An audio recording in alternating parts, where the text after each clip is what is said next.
Hello everyone. I am Dr. Fatima Ashna, Assistant Professor, Department of English, VSSD College, Kanpur. I am here today to deliver a lecture on the origin and development of American literature. For this, I am starting my lecture with a very relevant quote by one of the greatest thinker of American history. The name of this thinker is Theodore Roosevelt. He once has said that I am an American, free born and free bred. I acknowledge no man as my superior except for his own worth, or as my inferior except for his own demerit.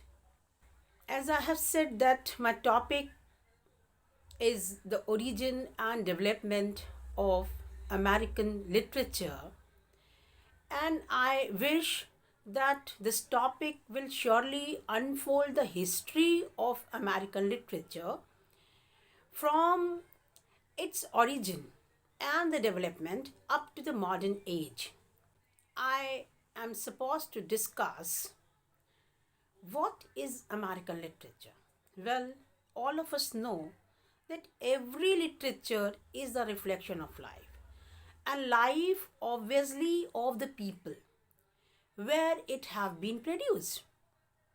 As history have been involved to every literature, it may be British, American or Indian, it is bound to reflect the history of the society or of the nation where it has been produced. So, similarly, America has its own history, which is very important to know before you can comprehend what American literature is, how it began, and what were the sources of, from where it came.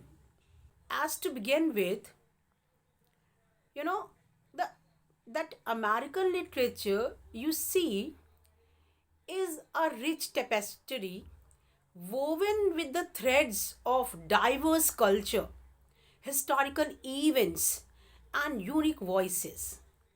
To understand its beginning, we must embark on a journey through time that is supposed to examining its origins and of course the key milestones. So, to know what American literature is, or before knowing what American literature, we must know the history of the building of America first. We all know that America was discovered in 1492 by Christopher Columbus, who was an Italian navigator. But you see, this discovery actually was a rediscovery.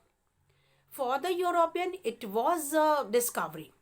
But for Chris Herman, one of the leading British historian who wrote the book entitled People's History of the World, what he says that Asians had discovered America 2000 years ago, because native was Americans. When European went into the 16th century, where already there were red Indians, then the Spanish speaking people in South America, even they came before the British.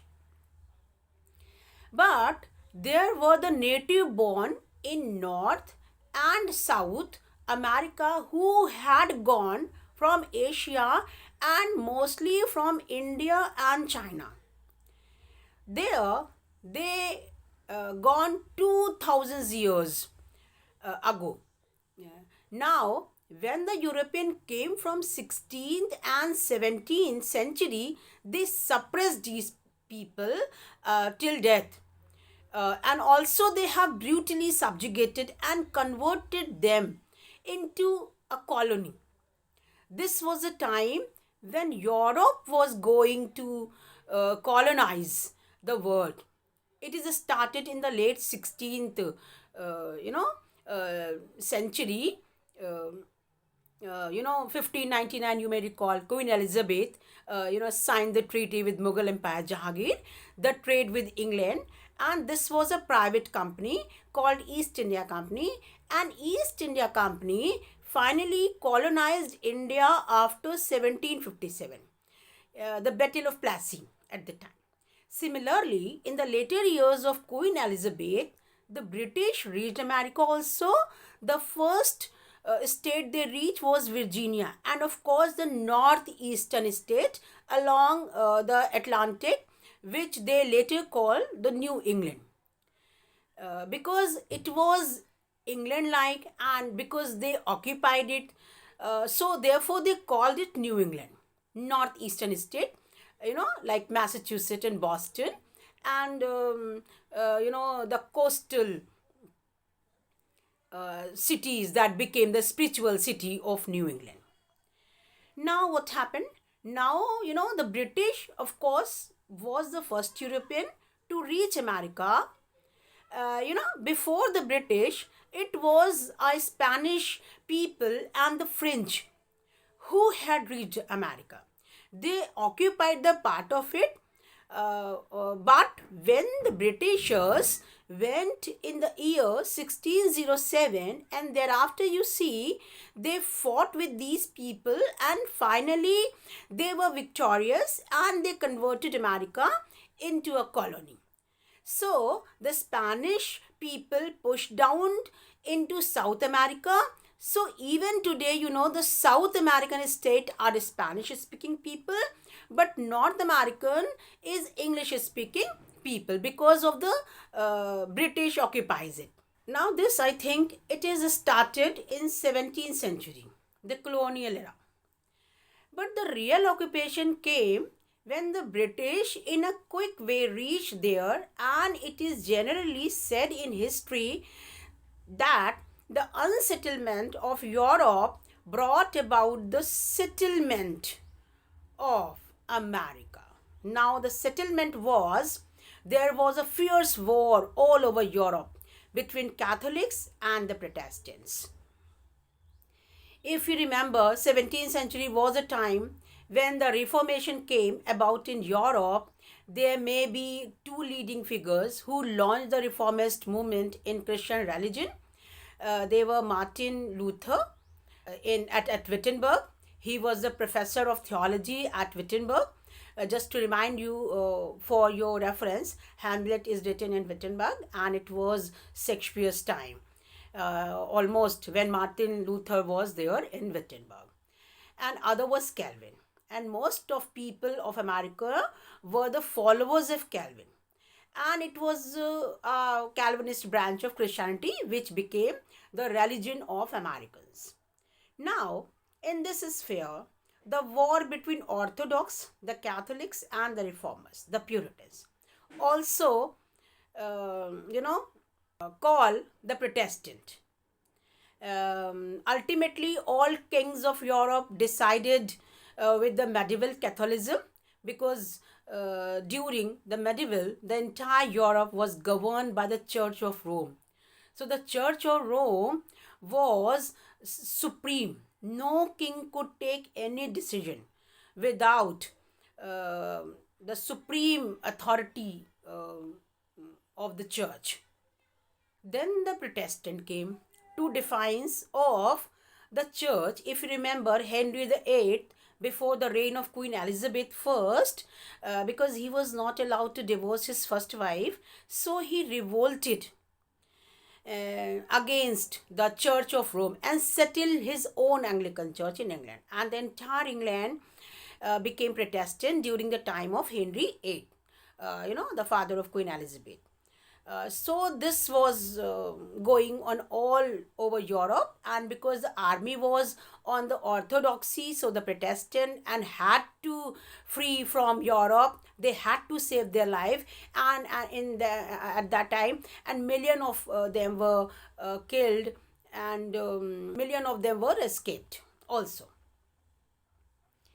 And America, being a new and distant land, almost a forest, they escaped into, and this is now the settlement of America is all about. This process is started in between 1607 and it continued throughout 17th and part of 18th century also.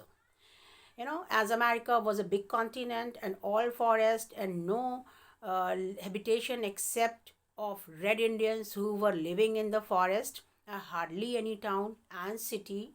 It were European who cleared the forest and took 2000 years to clear the frontiers and set up cities.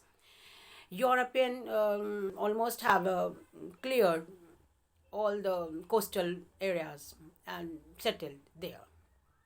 Who cleared the forest and 2000 years to clear the frontier and set up cities, agricultures and industries and so on.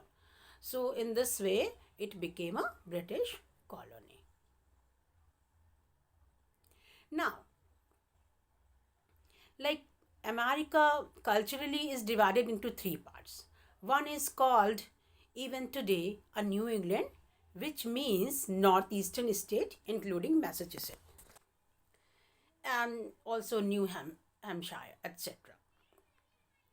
Then the middle colonies, which means these days it is called Middle West, but those days it was called middle colonies. Then the middle colonies, and third was the South. And now these were three distinct segments of America at the time. In the first segment, New England, it was Puritan, that is Calvinist, who were dominant, and they set up the society of their own, and they have said that they wanted to set up society after the word of God, the Bible, a pure Puritan society with so on and so forth. And in the middle colonies portion of America, Quakers were dominant. Quakers, were sects of Christianity. They were not the staunch believers like the Puritans. They were like to call pacifist and humanitarian.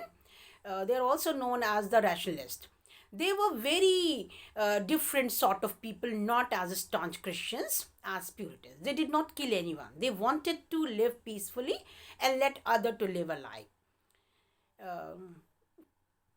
Now third was the South. In the South, you had mostly conservative peasants, not much educations, not many schools and colleges. They were just clearing the lands for agriculture. And even today, it continues to be an agriculture based, like agrarian, a part of America, a South America. At that time, you see, if you remember, they led to the Civil War of 1816 to 1865. And Abraham Lincoln, actually, he wanted to abolish slavery of the black people, but the South resisted and they wanted to remain in same orthodox lifestyle, landlords having slaves who work for them and so on. And so the war came ultimately. Of course, Abraham Lincoln won the war and the slavery was abolished, although in this process he had to sacrifice his life. Now, this is little bit background of American history. Now, how American literature began to flourish. Now, before America got freedom in 1776, American War of Independence continued for 4 years, which was started in 1773, 74, 75 and 76 July 4. They got independence. This period, the settlement of America dreamt about, 1607 and 1706. And when it came, 1606 to 1706 is known as colonial period. The British were not in favor of educating them, setting up universities or trying to what kind of literature they were producing. So mostly it was a local sort of literature.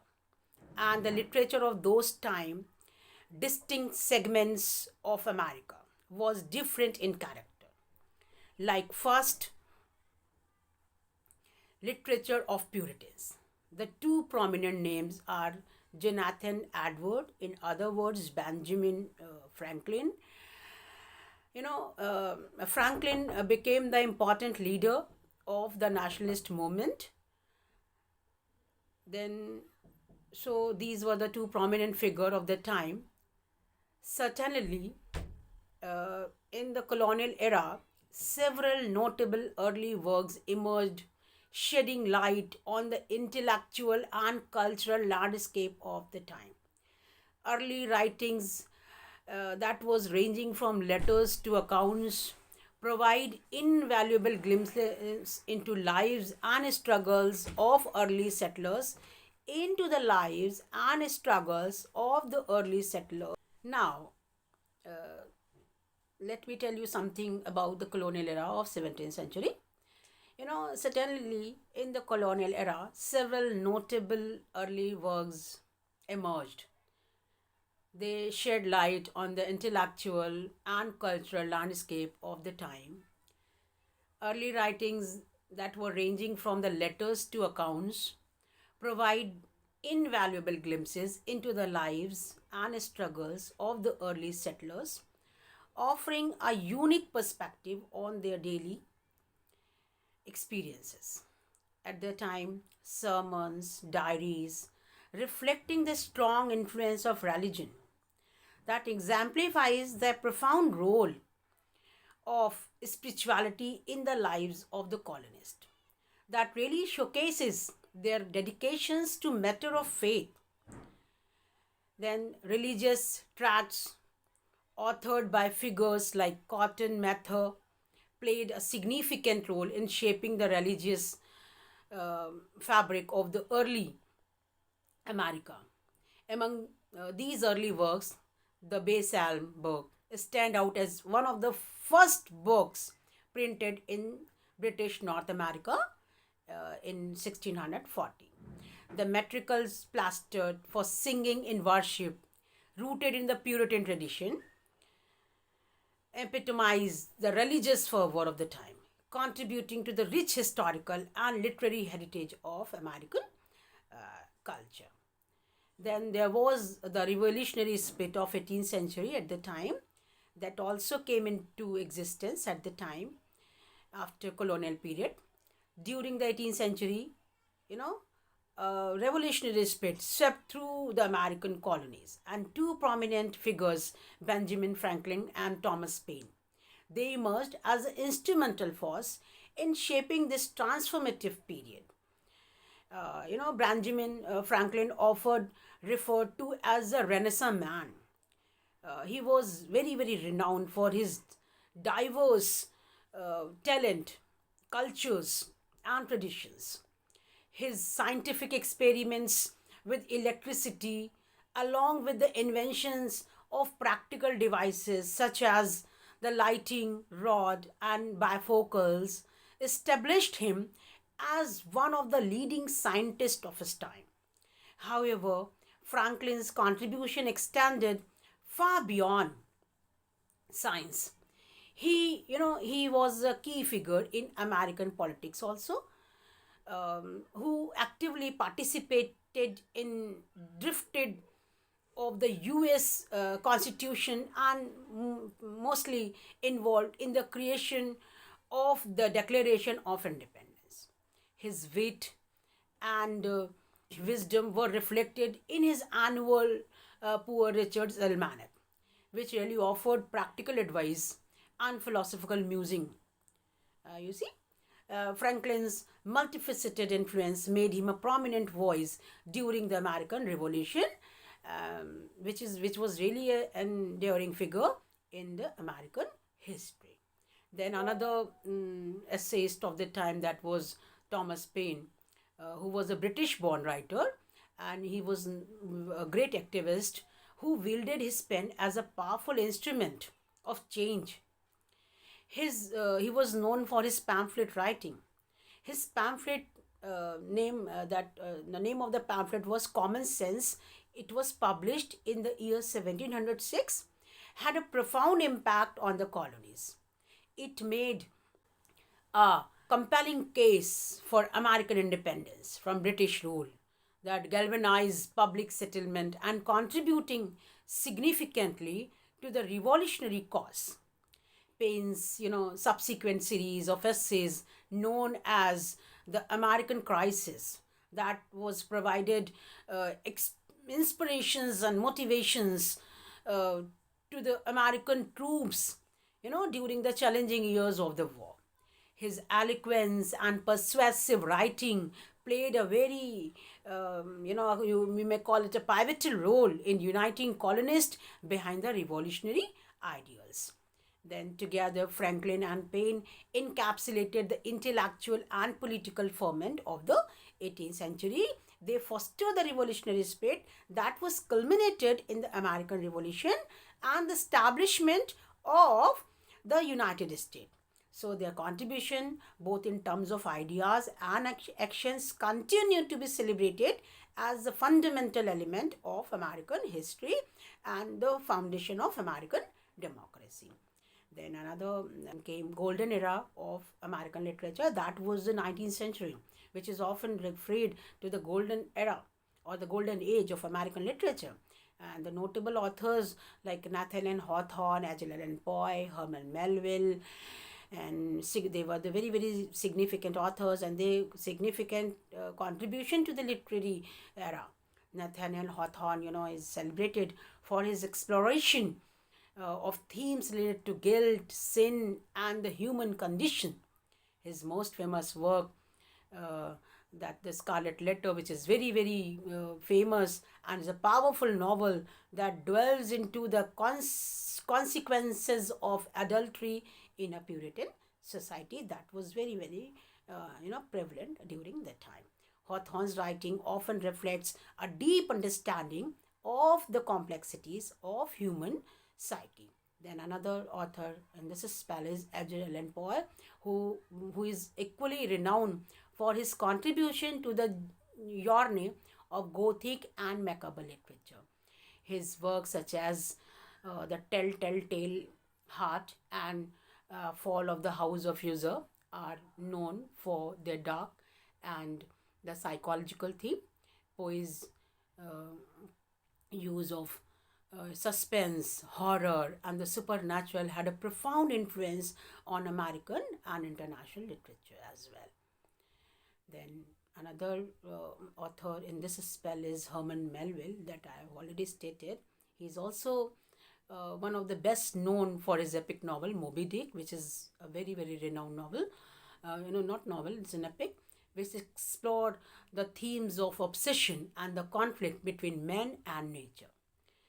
His writing often delves into the depth of human ambition and the mysteries of the sea of Moby Dick. Moby Dick is an epic which is considered a masterpiece work of American literature and reflection of the author's philosophical and existential musing. So these three authors are really emblematic of the rich and diverse literary landscape of the 19th century, contributing to what is often known as the golden era of American literature. So their work are to be studied and revered for their lasting impact on the world of letters. Then there were some moments also during that time. One of the prominent movement during that time was Transcendentalism.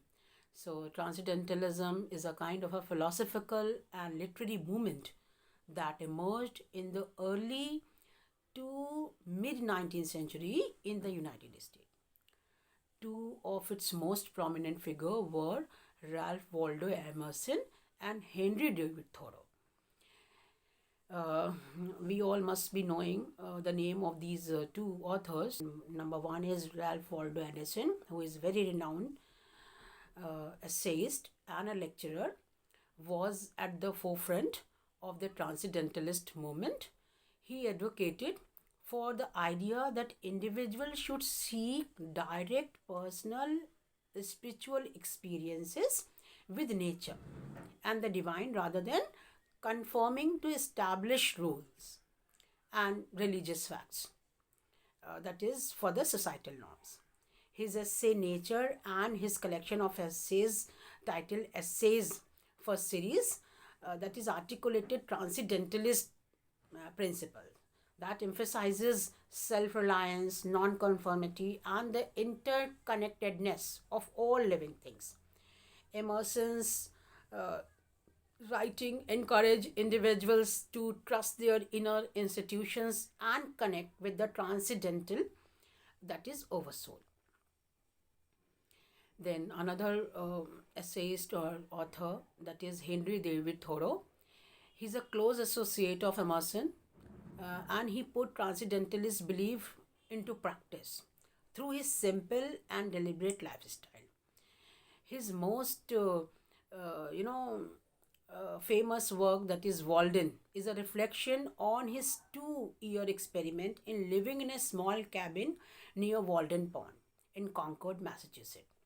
Thoreau's writing mainly emphasized the importance of self-reliance, civil disobedience, and the idea that individuals should follow their own moral compass rather than blindly obeying laws they believe to be unjust. Mainly, transcendentalism was mainly a response to the societal and intellectual changes of the 19th century and advocated for a more personal, individualistic, and nature focused approach to life and spirituality. So, this way, Emerson and Thoreau's writing continue to influence philosophical and environmental thinking to this day. Then, another movement that took place during that time, that was realism versus naturalism. So, what is realism and naturalism? These were the two influential literary movements in the late 90s and 20th century. So, Mark Twain, you must be knowing the name of Mark Twain, who is known for his work like The Adventures of Huckleberry Finn and The Adventures of Tom Sawyer. He was a prominent figure in American literary realism. Realism, sought to depict everyday's life and people as they truly were, often in a straightforward and unembellished manner. Twain's writing mainly captured the vernacular and social issues of the American frontier, mainly portraying the lives of ordinary people in a direct, honest way. Then another author that came came in between this realism and naturalism, that was Henry James. Henry James straddled the line between realism and naturalism in his works. Realism in his writing is seen as his attention to psychological detail and complex character, as in the Portrait of a Lady, which is one of the masterpiece work of Henry James, and another work, that is The Turn of the Screw, where he also delved into naturalism, particularly in his later works like The Bostonians, where he explored how heredity and environment shape the character and fates of human beings. So, naturalism as a literary movement often dwells into the darker aspects of human nature and the impact of external forces on characters' lives also. Then moving ahead on the 20th century landscape after 19th century. So this 20th century mainly witnessed the emergence of two important literary and cultural movements in the United States. Number one is the Lost Generation, and other one the Harlem Renaissance. First of all, I would like to tell you what is the lost generation. Lost generation mainly refers to a group of American writers who came of during World War One and were disillusioned by the horrors of the war. And notable figures in this movement include Ernest Hemingway, F. Scott Fitzgerald, and Gertrude Stein. Their work often explored the sense of aimlessness, moral confusion, and a feeling of being lost in the post World War. Hemingway's novel The Sun Also Rises and Fitzgerald The Great Gatsby are quintessential texts of this period, reflecting the disillusionment and decadence of the era. Then another movement that took place, that was Harlem Renaissance. And this Harlem Renaissance was mainly a cultural and artistic movement primarily centered in the Harlem neighborhood of the New York City during the 1920s.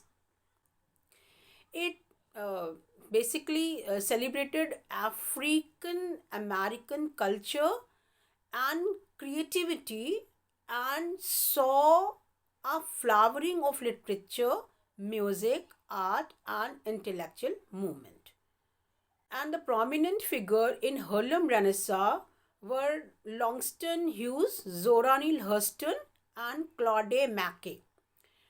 Their work mainly explored theme of racial identity, discrimination, and the struggles of American African in a segregated society. Langston Hughes' poetry and Hurston's novel, Their Eyes Were Watching God, are among the most enduring works from this period. Both the Lost Generation and the Harlem Renaissance had a profound impact on American literature and culture that reflects the social and intellectual upheaval of the early 20th century.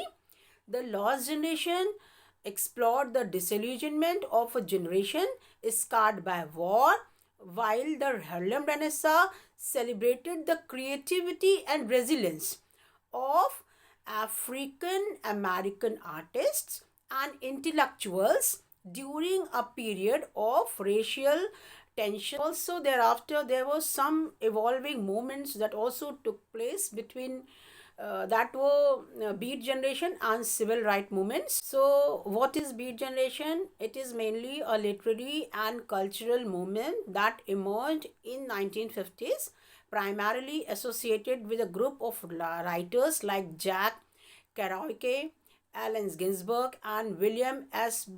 Burroughs. It rejected the conformity and materialism of post World War America and sought to explore personal freedom and self expression. Beat literature such as Kerouac on the Roads and Ginsberg's Howl often featured spontaneous prose and vivid depictions of the counterculture lifestyle, inspiring a sense of rebellion and nonconformity. Then another movement during this after Beat Generation, that is the Civil Right movement. That is, this movement was a social and political movement that spanned several decades, with its peaks in the 1950s and in 1960s. Its aim is to end racial segregation and discrimination against African American and promote their full citizenship rights. Key figures in this movement included Martin Luther King Jr., Rosa Parks, and Malcolm X, who employed non-violent civil disobedience and activism to effect change. And this movement led to important legislative changes, including the Civil Rights Act of 1964 and the Voting Right Act of 1965, which helped dismantle institutional racism and promote civil rights for all. These involving movements in 20th century, that is the Beat generation and civil rights movement, represent contrasting aspects of American society. This is a small overview of uh, the history of American literature up to the modern age. That is all. Thank you.